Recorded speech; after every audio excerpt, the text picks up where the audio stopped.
बाबा पण तेवढंच हट्टी आहे ना. त्या दोघांनी एकत्र आपला बर्थडे सेलिब्रेशन करायला हवं.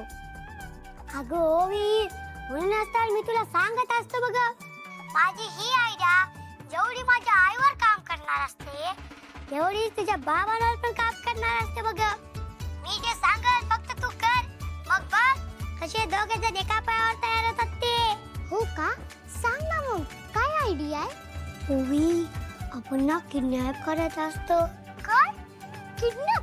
अरे अभि, तू वेडा झालाय का? आणि कोणाला किडनॅप करायचंय? पोलीस आपल्याला पकडून नेतील. अगं ओवी, तू घाबरू नकोस बघ. आपण कुठल्या माणसाला नाही तर आपण आपल्या बर्थडेच्या नवीन कपड्यांना किडनॅप करणार असतो.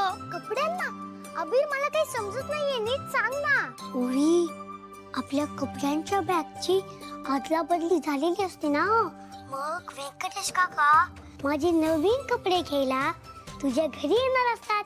मग तू माझे नवीन कपडे अशा ठिकाणी लपवून ठेव जिथे कुणाला सापडणार नाहीत.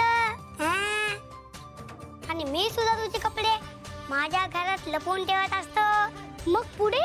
मग काय, आपण त्यांना सरळ सांगून टाकायचं, जोपर्यंत तुम्ही माझा बर्थडे म्हणजे जोपर्यंत तुम्ही आमचा बर्थडे एकत्र साजरा करणार नाही तोपर्यंत आम्ही कपडे कुठे लपवून ठेवले असतात हे सांगणारच नाहीत. आयडिया तर भारी आहे, पण त्यांनी आपलं ऐकलंच नाही आणि बाजारात जाऊन नवीन कपडे आणले तर.